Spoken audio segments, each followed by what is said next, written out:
ვაიმე ანასტასია, შენზე ისეთი ნაწყენი ვარ, რომ არ ვიცი რა. ნაწყენი რატო ხარ? ვითო არ ახსოვს. და გავიწყდა რომ მითხარი, ჩემს არაფერი გაიკეთებია არასდროსო. როდის გითხარი ეგ, სევდით არ მახსოვს. კი ბატონო, ნუ გახსოვს, ნეგთელი ჩემი ცხოვრება არ დამავიწყდება. ხო დედა. რა ვიცი, აბა შენი შვილი რო გეტყვის, არაფერი გაიკეთებია არასოდეს ჩემთვის, როგორ ვიქნები. კაი, გადმოგირეკავს საღამოს რა.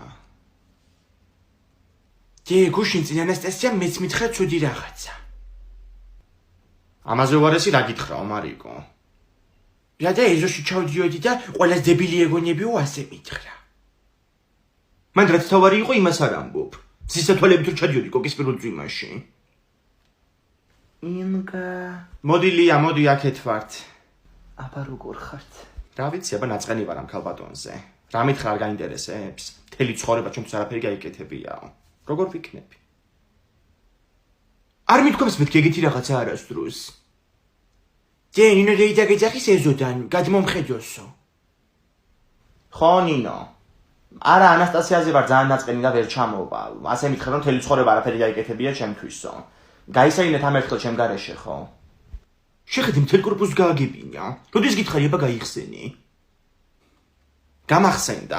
ექსკურსიაზე რო ვიყავით და მთაზე ავდივდით, მაშინ მითხარი ეგ. მერე კიდე ცხარი გამოვიქცე და დამეტაკა ფეხებში. მეტი არ მახსოვს. ექსკურსიაზე ბოლო 4 წელია არ ყოფილვართ.